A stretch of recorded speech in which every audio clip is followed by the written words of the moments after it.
We, in consultation with our Portuguese colleagues, are absolutely committed to finding out what happened to Madeleine McCann. And we've been in a unique position over the last 2 years in drawing together three strands, Portuguese, UK and private investigators. And so on that basis, I still genuinely believe that there is a possibility that she's alive. In 2007, a 3-year-old girl named Madeleine McCann vanished from an apartment in Praia da Luz, Portugal. What should have been a straightforward race against time to find a missing child quickly evolved into something else entirely. From the very first hours, this case was no longer just about locating a little girl. It became a geopolitical saga, a tangle of governments, media strategies, and institutional interests. Madeleine's disappearance was the spark, but what followed revealed a far darker story, one in which truth seemed less important than protection, and justice less urgent than appearances. The initial promise sounded convincing. Officials declared, "We are absolutely committed to finding out what happened to Madeleine McCann." They spoke of collaboration between Portuguese investigators, British authorities, and even private detectives. On paper, 3 different nations would combine their strengths to uncover the truth. Yet, 17 years later, despite millions in funding, international media saturation, and several named suspects, no one has been held accountable. The official files remain open, but the trail of justice seems deliberately cold. So, the question lingers. It is no longer, who took Maddie? That question has been drowned out by years of the contradictory statements, conflicting jurisdictions, and political posturing. The real question now is, who made sure the world would never know the truth? Was this simply a case mishandled, or was it something far more deliberate? A cover-up constructed by the very institutions entrusted with justice. From the very beginning, the investigation carried the weight of 3 nations, each with its own agenda. Portugal, where the crime occurred, should have had primary control. Britain, home of the McCann family, wielded political influence and media power. Germany, years later, claimed authority by naming their own prime suspect. Each entered the narrative with promises of cooperation. But cooperation soon dissolved into rivalry, secrecy, and fragmented control. The result was a triangle of jurisdiction in which no side ever truly worked together, and every side had more to lose than to find. Portugal's role was shaped by failure. Their police force, the Polícia Judiciária, responded late and without securing the crime scene. Key evidence was compromised before it was even collected. Witness statements were inconsistent, but no systematic reconstruction followed. Portugal had the legal authority, but quickly lost credibility. Britain's role, on the other hand, was defined not by forensic rigor, but by narrative mastery. British tabloids painted the McCanns as sympathetic victims, while the UK government blocked access to critical records, phone data, financial logs, medical files that could have clarified timelines and suspicions. Meanwhile, Germany would later step forward with a supposed breakthrough. A convicted offender named Christian Bruckner. They promised answers, but 4 years after announcing him as the prime suspect, no charges have been filed and no forensic proof has been produced. Instead, high-profile digs and searches captured the world's cameras, offering the appearance of progress without substance. This is not simply the story of a missing child. It is a study in how governments, when cornered between truth and image, will choose the latter. It is about how international diplomacy, media manipulation, and legal compartmentalization can bury evidence deeper than any grave. Every time new clues emerged, whether it was cadaver dogs signaling death inside the McCann's rental car, or forensic scientists offering advanced DNA analysis, the response was not urgency, but avoidance. Findings that fit the official abduction theory were amplified. Findings that contradicted it were quietly ignored. Justice was not pursued. A narrative was being protected. 17 years on, the case has become less about Madeleine and more about the systems around her. Systems that failed her not once, but repeatedly. Systems that prioritized national reputation over truth. Systems that treated public opinion as more important than evidence. And that is why this story remains unresolved. Because to answer the real question, to confront what may have happened in apartment 5A, would require admitting that the world's most powerful institutions chose to look away.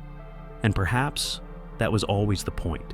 When investigators finally entered apartment 5A of the Ocean Club Resort, The space should have been a sealed crime scene. Instead, it was already a compromised zone. In those crucial first hours after Madeleine was reported missing, dozens of people, friends of the McCanns, resort staff, curious neighbors, even police officers from the local PSP, had wandered in and out. No forensic perimeter had been established. No registry of who had entered was kept. Every footprint risked erasing another. Every touch risked destroying a trace of truth. What could have been the foundation of justice was, from the start, reduced to rubble. The Polizia Judiciaria, Portugal's national criminal police, made basic mistakes that would haunt the case forever. There was no immediate mapping of the apartment, no detailed sketches recording the layout, no systematic collection of objects like toys, blankets, or clothing that could carry DNA. Windows and doors were not properly swabbed. Fibers, hair, or possible skin cells that might have told a story were brushed aside in the chaos. The bedroom window, the one through which an abductor was allegedly supposed to have entered, showed no sign of forced entry. Instead, it appeared freshly cleaned, with only Kate McCann's fingerprints visible. Forensic opportunities that could have clarified whether Madeleine was abducted, died inside, or left by another route were squandered. Even more troubling was what happened after. Despite their failures, Portuguese police retained official jurisdiction. They had the legal right to lead the case, but their credibility was evaporating in real time. Within a year, the investigation was closed for lack of evidence. Files were archived, but real authority slipped away. Portugal remained the nominal owner of the case, yet the control was increasingly symbolic. International media turned their mistakes into headlines. The country's police became scapegoats for chaos that was, in truth, shared by all sides. What did these errors mean for the investigation itself? First, the golden hours were gone. In missing child cases, the first few hours often decide whether a child is rescued alive or lost forever. Every expert agrees. The window of opportunity is narrow, fragile, and irreplaceable. In this case, it was wasted. By the time formal forensic procedures were attempted, the scene had been touched, altered, and cleaned by too many hands to yield certainty. Second, it meant that later controversies about witness statements, about timelines, about potential suspects, had no solid forensic anchor. Without reliable evidence from the crime scene, investigators would forever depend on recollections, contradictions, and speculation. It is worth asking, what if the scene had been properly sealed? What if only trained forensic officers had entered? What if every item had been photographed, bagged, and cataloged from the first moment? Could Madeleine's fate have been determined with clarity? Could questions about whether she left that apartment alive or dead have been answered definitively? We will never know. And that absence is not just a technical flaw. It is a wound that has shaped the narrative ever since. Portugal's missteps gave room for other powers to step in. As early as 2008, the British government and media had taken over the spotlight. Portugal's police files were kept, but their influence was reduced. Instead of leading, they became background players in their own case. Their failures allowed others to claim control, but those others had motives of their own. Britain stepped forward not with forensic breakthroughs, but with narrative control. Germany, years later, would step forward with a suspect, but without charges. For Portugal, the stain was permanent. The apartment that should have been a foundation for truth became, in the words of later analysts, a symbol of systemic collapse.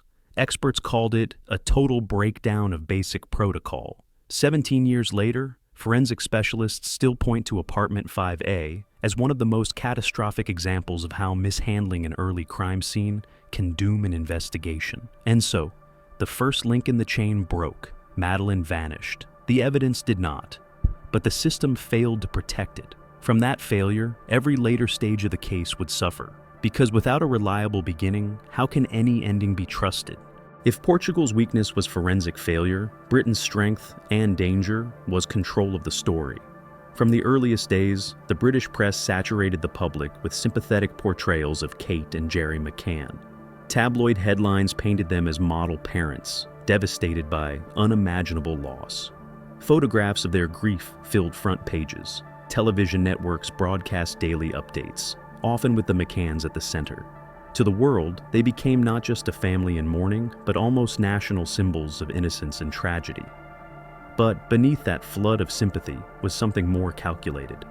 The British government and media were not simply reporting, they were managing. When the Portuguese police requested critical information, phone records, banking details, even Madeleine's medical files, the requests were denied. No transparent justification was offered. The refusal itself was the message. Access to the McCann's private data would not be allowed, not even if it meant crippling the investigation. Forensic truth was blocked at the border. Political influence deepened the divide. Then Prime Minister Gordon Brown personally contacted Portuguese officials, urging them to allow Gerry McCann to release a suspect description based on Jane Tanner's sighting, a sighting many investigators considered weak and unreliable. By bypassing police authority, Brown's intervention turned a vague witness account into a public narrative. It was no longer about evidence, it was about optics.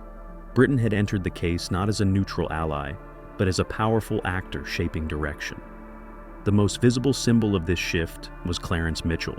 Formerly the government's media monitoring director at Downing Street, Mitchell became the McCann's spokesperson. His task was not investigative. It was narrative. He managed interviews, filtered press access, and ensured that alternative theories, anything suggesting negligence or worse on the part of the family, were downplayed. With Mitchell's guidance, the McCanns had what no other parents in such a tragedy ever had: a state-backed public relations arm. And it worked. Public perception tilted overwhelmingly in their favor. Donations poured into the Find Madeleine Fund.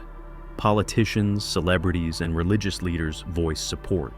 Those who questioned the abduction narrative were often cast as cruel or conspiratorial. In the UK, it became nearly impossible to raise alternative hypotheses without being accused of attacking grieving parents. Yet, the contradictions remained. Why was the Home Office refusing to share basic data that might confirm or deny key timelines? Why was a single witness's dubious description allowed to dominate the search for a suspect? Why was so much political capital invested in shielding the McCanns rather than exposing the truth? One answer lies in reputation. The disappearance of a British child abroad had captured global attention.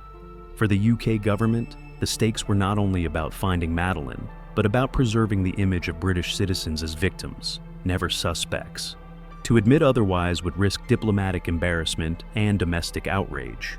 Controlling the narrative meant protecting not just the McCanns, but Britain's own standing. The consequences for the investigation were devastating.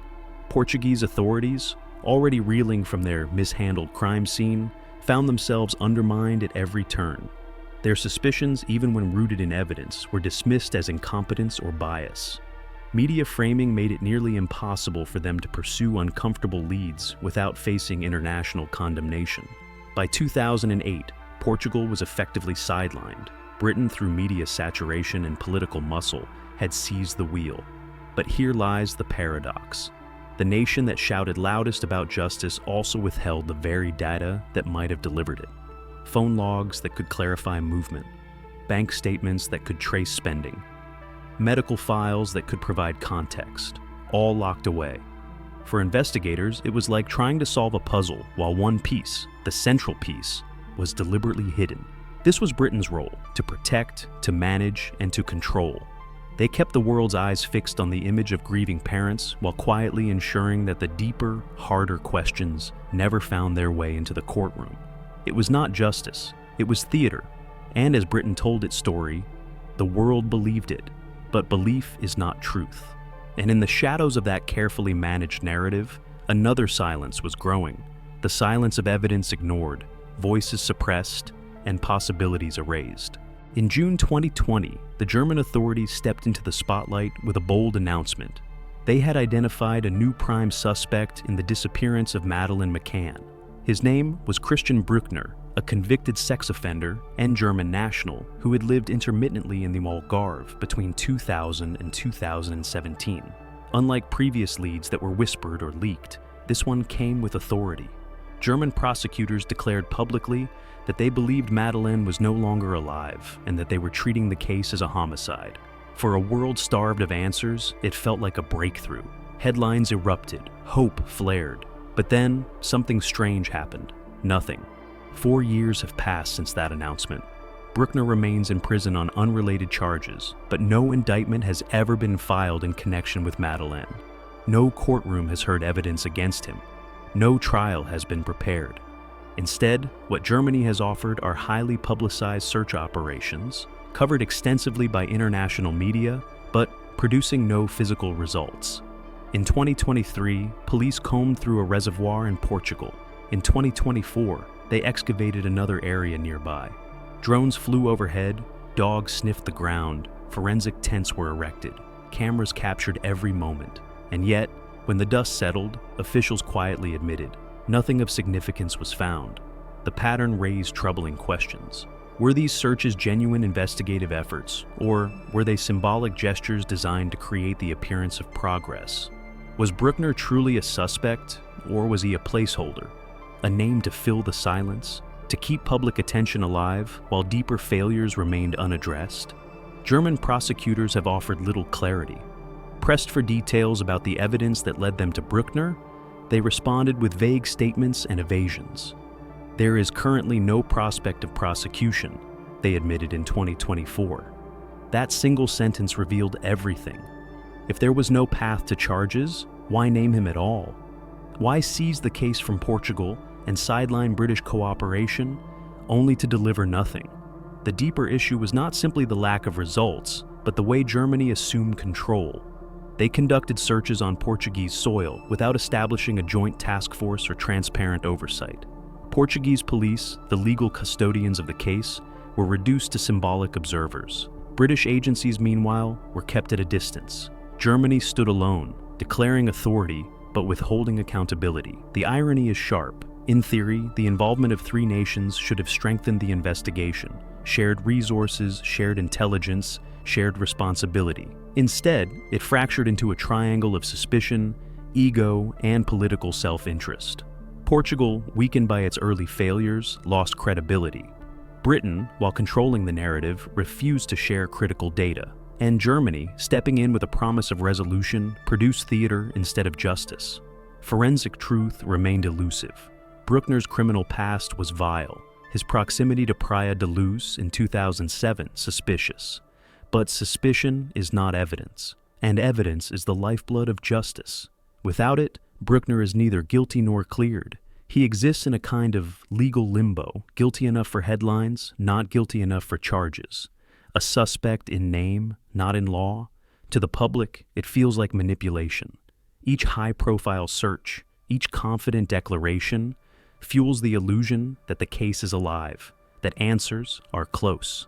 But beneath the spectacle lies paralysis. No indictments, no charges, no justice. Just a cycle of announcements that rekindle interest, only to fade into silence again. This is not to say Bruckner is innocent. His record is horrifying. His presence in the Algarve cannot be ignored. But justice cannot survive on suspicion alone. If Germany had the evidence, charges would have been filed long ago. If they do not, then keeping him in the spotlight without resolution is not investigation. It is performance. And so, the German role in this story mirrors those before it. Portugal failed the scene. Britain controlled the story. Germany produced the spectacle. Each nation did something, yet none did what mattered most: deliver the truth. If Germany's contribution was spectacle, then the greatest tragedy of this case may be how real evidence was ignored, buried, or dismissed. Again and again, when facts emerged that could have reshaped the investigation, they were not pursued. Instead, they were treated as threats to the carefully crafted narrative that Madeleine had been abducted by a faceless stranger, and nothing more. Among the most striking moments came with the arrival of 2 specially trained British sniffer dogs, experts in detecting human blood and the scent of human decomposition.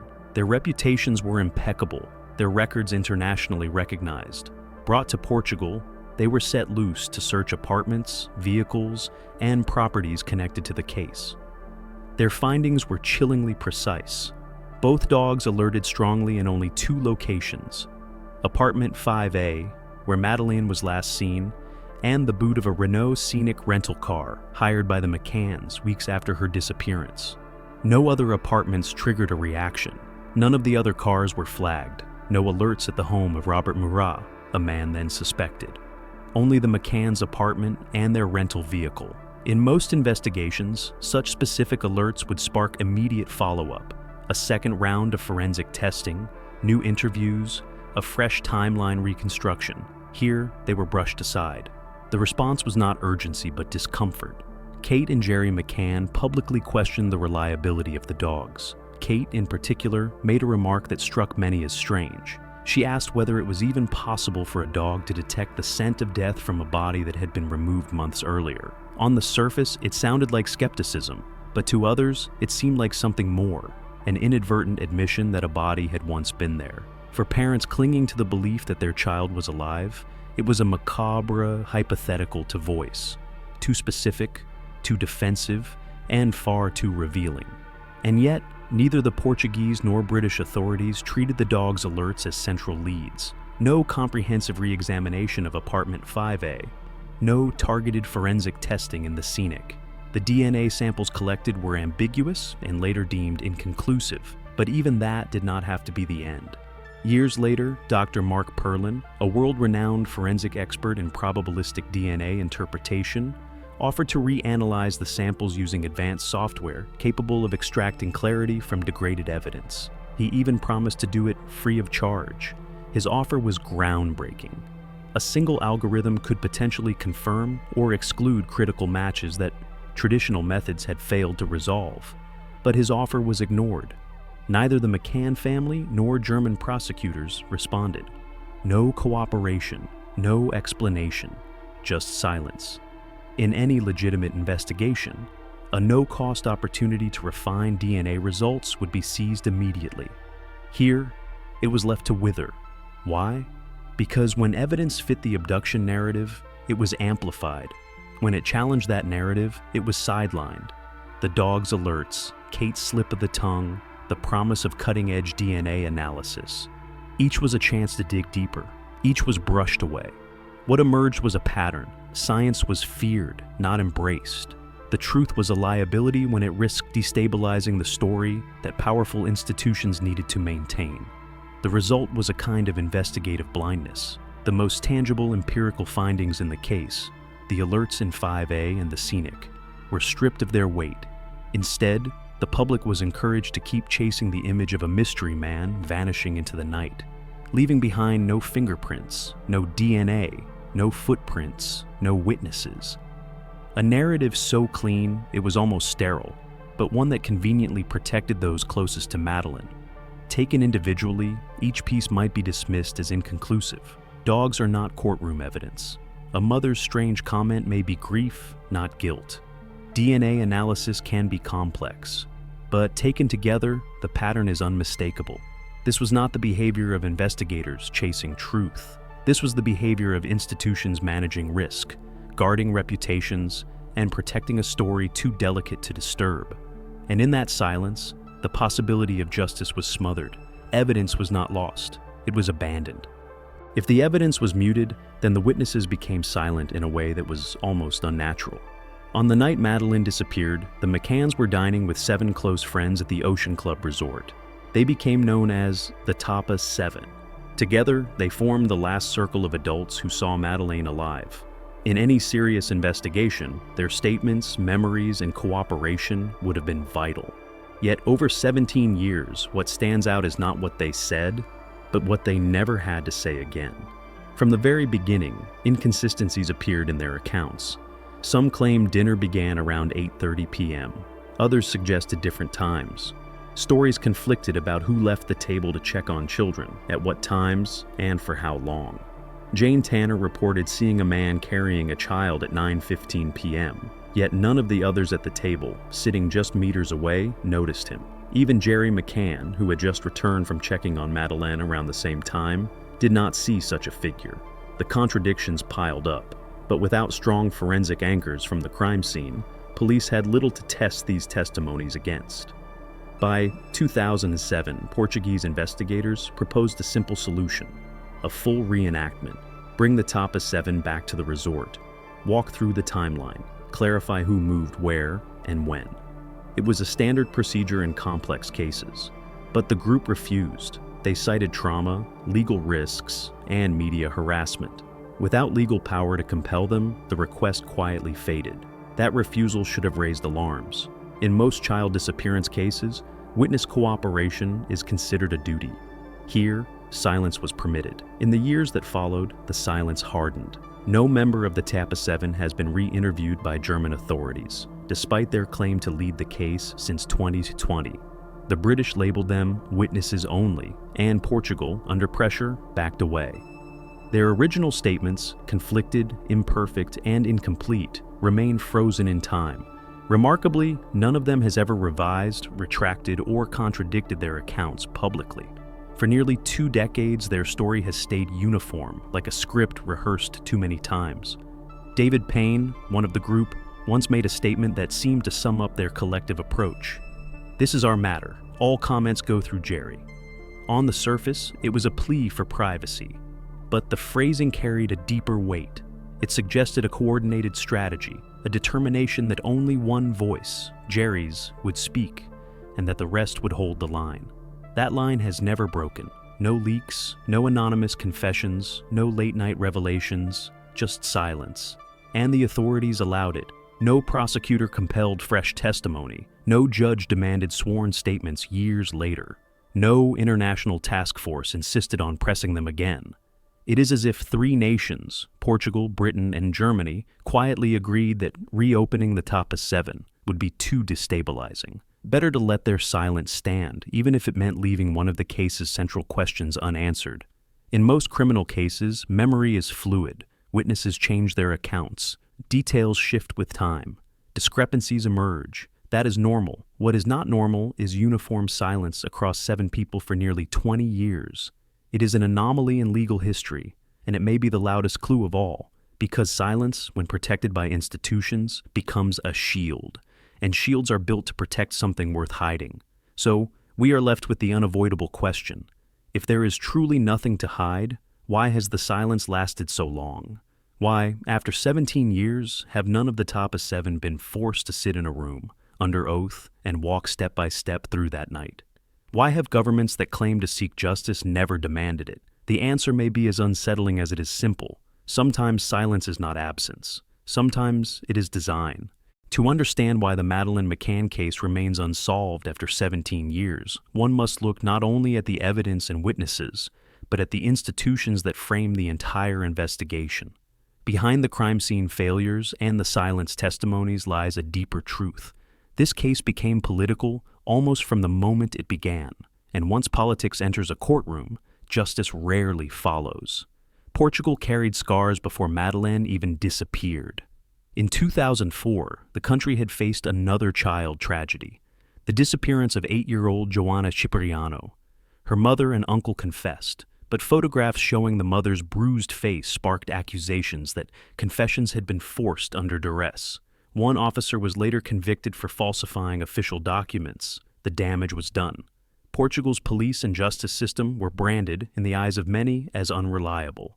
That legacy resurfaced in 2007, when Portuguese investigators considered alternative theories, including the possibility that Madeleine had died in the apartment. The British press weaponized the Cipriano case against them. Headlines accused them of incompetence, even brutality. Under this pressure, Portuguese authorities shifted course. By late 2007, leadership changed, and critical early leads, such as the cadaver dog alerts and inconsistent witness timelines, were quietly minimized. This was not simply about investigative direction. It was about sovereignty. A national police force found itself cornered by international scrutiny, unable to pursue uncomfortable paths without risking political fallout. In effect, Portugal ceded control, retreating into the background, while other nations and their narratives took center stage. The battles did not end there.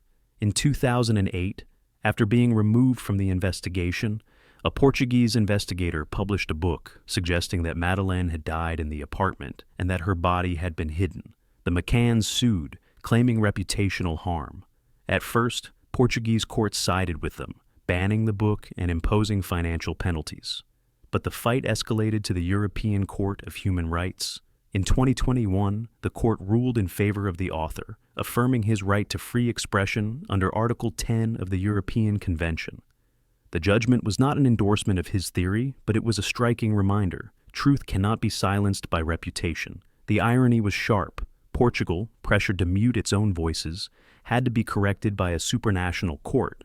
Meanwhile, Britain deepened its narrative hold.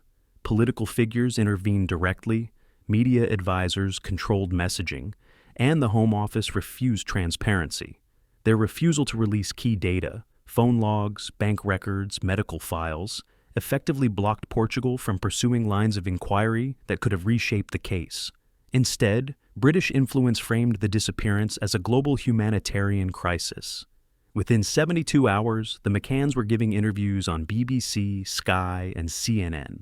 Donations poured into the Find Madeleine Fund. What should have been a forensic investigation transformed into a global media campaign. And campaigns are about image, not truth.